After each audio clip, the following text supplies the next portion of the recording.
Bonjour tout le monde, j'espère que ça va super bien. Aujourd'hui, on va faire un petit cours pour savoir comment utiliser Google Feuille de calcul. Donc, j'ai mis un super beau dessin derrière toi, comme tu peux le voir. La feuille de calcul de Google ressemble énormément à plein d'autres choses. Donc, Microsoft Excel qui font ça. Avant ça, il y avait Lotus, il y avait Basic 1, 2, 3. Donc, plein de logiciels qui font le même principe, c'est des tableurs. Donc, c'est vraiment utile pour faire des graphiques, maintenir des données, faire un budget. Donc, plein de choses vraiment incroyables. Donc, on va regarder ça.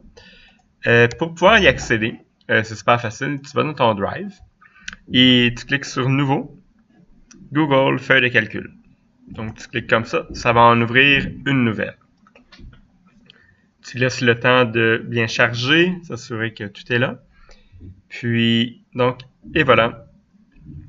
Donc, opération en cours sur un patient. Et voilà, on est rentré dedans. Donc, ce que c'est une espèce de grand chiffrier. Il descend par défaut jusqu'au nombre 1000 et tu peux en acheter autant que tu veux des lignes en bas. Donc, on peut monter. Un truc, je pèse sur N, Page Up, je peux monter, je peux aller plus vite. Donc, on peut se promener un petit peu partout ici. Je peux aller vers la droite aussi et ça se rend jusqu'à Z. Donc, il y a 26 lignes par là. On peut changer, donc pour le formatage, la largeur des cellules. On peut sélectionner avec le Shift, donc majuscule, les faire ça. Donc, j'ai sélectionné les trois, je sélectionne sur la ligne, donc les trois sont de la même largeur. Je peux aussi prendre le A en pesant CTRL. Là, en ce moment, je tiens CTRL A, C, D, E. Donc, j'ai seulement que ceux-là, je peux changer leur largeur, etc. Je peux faire la même chose pour les lignes. Donc, quand je descends, je peux les mettre plus grosses, plus petites, etc. Donc, j'ai plein d'options là-dessus. Donc, en gros, qu'est-ce que c'est un tableur? Un tableur, c'est quelque chose qu'on peut mettre des chiffres, qui va très très bien avec les chiffres, un petit peu moins bien avec les lettres. Donc, je vais te montrer, disons que je fais une étude et je veux savoir la grandeur ou la couleur des cheveux. Donc, je pourrais mettre, par exemple, les noms de personnes. Donc, on va l'appeler Bob, Bobby, Roger, Roger, Anatole. Donc, plein de beaux noms. Ensuite, je pourrais mettre des caractéristiques en haut. Exemple, leur âge. Je pourrais mettre après ça leur grandeur et leur masse.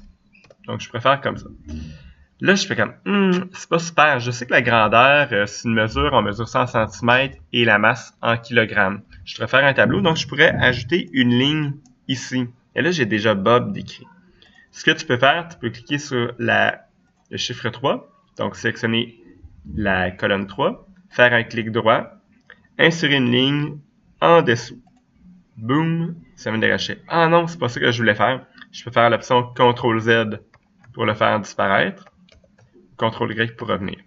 Donc, j'ai une ligne en haut de Bob. Donc, je clique droit, une ligne au-dessus, donc par en haut. Je viens d'ajouter ceci. OK, je sais que les grandeurs des personnes, c'est en centimètres. Donc, je me rappelle, en mathématiques, on m'a déjà dit, si je mettais dans un tableau, entre parenthèses, centimètres, toutes les données que je vais mettre en dessous, je n'aurai pas besoin d'écrire centimètres, ça va être déjà écrit.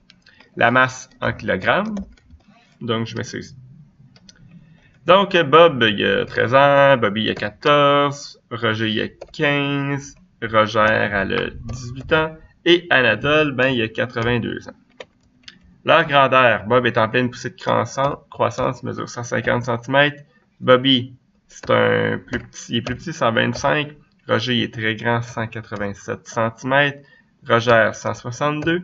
Et Anatole, ben, il est en train de rapetisser parce qu'il est très vieux. Il est rendu à 177 cm. Leur masse, donc on va dire Bob, 50, 60, 70, 80 et 45. Et voici, on a les masses. J'ai des belles données. Je regarde mon tableau, je suis comme, il est vraiment pas beau. Premièrement, ben, la rangée B est super large. Regardez un truc de magie. Je mets mon curseur entre le B et C. Il y a comme deux flèches qui pointent vers la gauche et une vers la droite. Je double-clique dessus. Et là, ça le rétrécit ma colonne. Le truc de double-cliquer sur une colonne, ça fait en sorte que ça va prendre la largeur minimale par rapport à la chose la plus grande qui est écrite dessus. Donc, dans la rangée C, c'est grandeur. Et là, je fais un tableau, je me dis, mais je voudrais le faire beau, je voudrais que ça soit exactement toute la même grandeur. J'ai pesé B, j'ai tenu le bouton Shift jusqu'à D, et je vais élargir C. Comme ça, toutes mes grandeurs sont pareilles. Là, je suis comme, OK, super. Ah, c'est pas centré. Qu'est-ce que je pourrais faire? Donc, le bon vieux classique d'aller centrer ici quelque chose. Là, si tu te demandes quel est ce bruit-là, mais c'est vous, les 8e années, qui sortez pendant votre pause. Je pourrais centrer mes données. Je les sélectionne. Je centre mes données. Donc, j'ai ça ici. C'est fantastique. Mon âge, ma grandeur et ma masse. Des fois, vous allez voir des gens qui aiment ça avoir des lignes dans des tableaux. Donc, je pourrais choisir tout mon tableau et aller ici sur l'option de bordure, quadrillage. Si je clique dessus, par défaut, ça l'ouvre un autre sous-ensemble. Je clique dessus. Ça met des quadrillages tout partout. Je peux te dire, c'est pas vraiment beau quand il y a trop de carrés comme ça. Puis regardez ici avec nom et âge, ça fait vraiment bizarre. Ce que je vais faire, je vais annuler la dernière opération. Je peux cliquer sur la barre effacer ou comme tu vois, c'est écrit juste en dessous, CTRL et Z. C'est-à-dire que si tu pèses CTRL sur ton clavier et Z, ça l'efface. Qu'est-ce qui est beau à faire pour un tableau? C'est d'avoir une ligne pleine en haut du tableau, comme l'option ici. Donc, j'ai sélectionné de A à D. Je fais ça ici. D'avoir une belle ligne en bas du tableau. Et d'avoir une ligne qui délimite tes données et tes titres. Comme ça, ici. La plupart du temps, sur un tableau, qu'est-ce qu'on va avoir aussi, c'est le numéro du tableau, un nom. Donc, je vais ajouter un petit nom en haut de ça. Donc, je vais aller dire tableau 1, données personnelles. Donc, c'est des données personnelles de gens. Je peux le mettre en caractère gras, donc je peux faire CTRL B ou cliquer sur B ici, CTRL B. Donc, j'ai mes données ici. OK, fantastique, j'ai fait mon premier tableur. Mais mon premier tableur, je me dis, ben, j'ai pas fait grand-chose à part mettre des chiffres, faire un beau tableau. Il y en a qui seraient en train de me dire, monsieur, j'aurais pu faire la même chose dans un document de travail, mettre un tableau. Exemple, je m'en viens ici, je fais un nouveau document. Et là, il y en a, monsieur, tu as fait exactement la même chose que ce que j'aurais pu faire. On patiente un petit peu. Donc, il y en a qui vont dire, ben, dans Insertion, j'ai l'option de faire un tableau, choisir le nombre de colonnes que je veux, et ensuite aller changer la largeur et mettre mes informations dedans. Donc, oui, tu as raison, j'aurais pu faire la même chose. La force, maintenant, je suis retourné dans mon document, c'est qu'il y a des formules qui existent. Par exemple, si je voudrais savoir, c'est quoi la moyenne des âges de ces 5 personnes-là? Là, tu dis, ah oui, la moyenne, j'additionne tous mes nombres et je le divise par le nombre de nombres que j'ai. Donc, il y a des gens qui pourraient prendre leur calculatrice. 13, plus 14, plus 15, plus 18, plus 82. Ferme la parenthèse, trouve le résultat, divise ça par 5 et ça donne le chiffre. Mais, ce qu'un chiffrier peut faire, il y a déjà des formules qui existent. Une des formules, elle s'appelle moyenne. Donc, je clique égal, moyenne. Donc, vous voyez, il y a le choix ici de moyenne. Comment ça fonctionne? Moyenne, j'ouvre la parenthèse et ça me demande de prendre les valeurs que je veux faire ma moyenne. Mes valeurs, ce sont toutes ici. Donc, avec la souris, je peux sélectionner de B5 jusqu'à B9. Je peux peser Enter, ça va le finir, ou je peux fermer la parenthèse. J'ai pesé Enter. Donc, 28,4. Donc, la moyenne des âges des gens ici de 28,4. Je veux centrer aussi ma donnée pour que ça soit beau. Donc, je peux écrire la moyenne. J'ai ici. Si je m'en vais sur la cellule B10, regardez ici, c'est écrit, qu'est-ce que j'ai écrit? C'est ma formule, donc la moyenne de B5 à B9. Par exemple, si je ne voudrais pas inclure Anatole, parce qu'il y a 82 ans, c'est une donnée aberrante par rapport aux autres, je pourrais aller dire, à la place, je veux juste la moyenne des autres. Je peux aller modifier dans la formule en haut ici, donc jusqu'à B8. Donc, ça me donne la moyenne des âges de Bob, Bobby, Roger et Roger.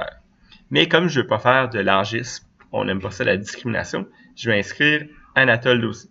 Je peux aussi retaper ma formule en cliquant sur la cellule et en pesant F2 sur le clavier. Ça va me redonner accès ici. je peux aller changer le nombre. Donc, je vais de la cellule B5 jusqu'à B9. Boom. Pour ma grandeur, il y a d'autres formules qui existent. Il y en a une qui s'appelle l'addition, la somme. Donc, je vais aller dans la colonne C11. Je vais écrire la somme, S-O-M-M-E. La somme de quoi? La somme des nombres qui est là. Je pèse Enter. Donc, je pourrais mettre mon tableau plus joli. La somme. Donc, la somme des grandeurs de Bob, Bobby, Roger, Roger et Anatole est de 791 cm. Je vais centrer aussi ma donnée.